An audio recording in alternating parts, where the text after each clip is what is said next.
Do you know what? This was actually such a shocking point because I do think there is a real double standard when it comes to male celebrities who just have to put up with these little gropes from the ladies. But I guess some people enjoy it, and that's maybe why. Well, it was interesting, your last point about policing, etc. I come from a police family. My uncle, my grandfather, both great-grandfathers. And on one hand, I'm pretty sure what happened to me, their standard reply would have been, and we got enough on our plate on a Friday, Saturday night. And I'm really lucky that what happens to me, there's no element of coercion, intimidation or fear. So I can just go, oh, whatever, I'm sure you guys could do better.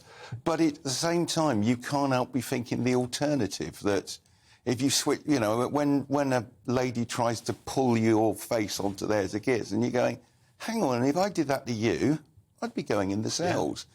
Yeah. My feeling is, I'm obviously a trained lawyer as well, is that law is the rule society sets down for the public to abide by, but policing is those laws applied with a mesh of common sense and practicalities. Yeah, it's wrong what women do in that situation. At the same time, I wasn't harmed at all. And let's be fair, the police have more than enough to do on a Friday and Saturday night without something else to do. That is certainly true, but it did shock me that you say at every appearance you make, this happens. And it's a variety of ages, because people want a photo next to me. Your crew over here have all been taking photos. Me too. And they've all behaved themselves. But glad to hear it. You know, I go student nights, nightclubs, bingo halls.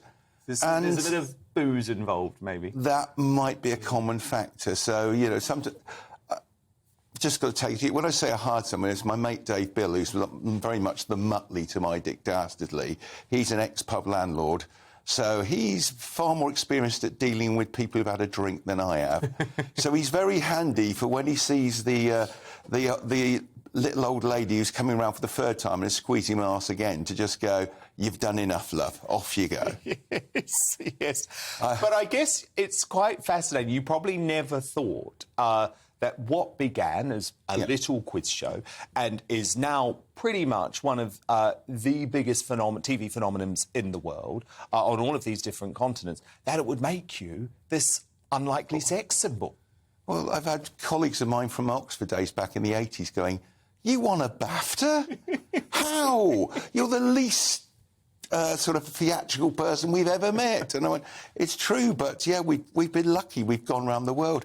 I'd say right now we're the biggest quiz show on the planet in terms of number of territories we go into. And what's really nice is it's not necessarily the places that make the show.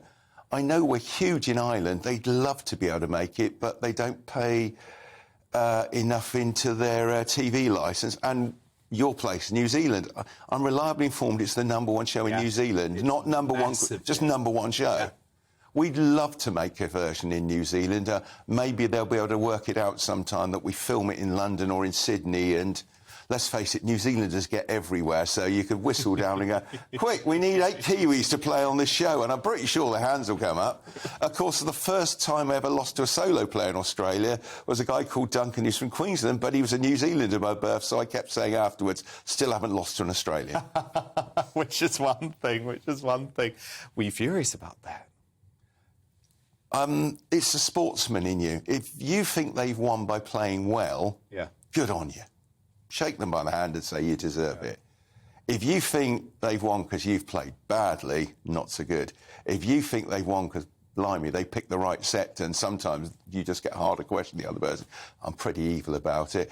In his particular case, he knew that, was it Metallica had made an album called Master of Puppets and I didn't, so he absolutely deserved to win. So how much do you read?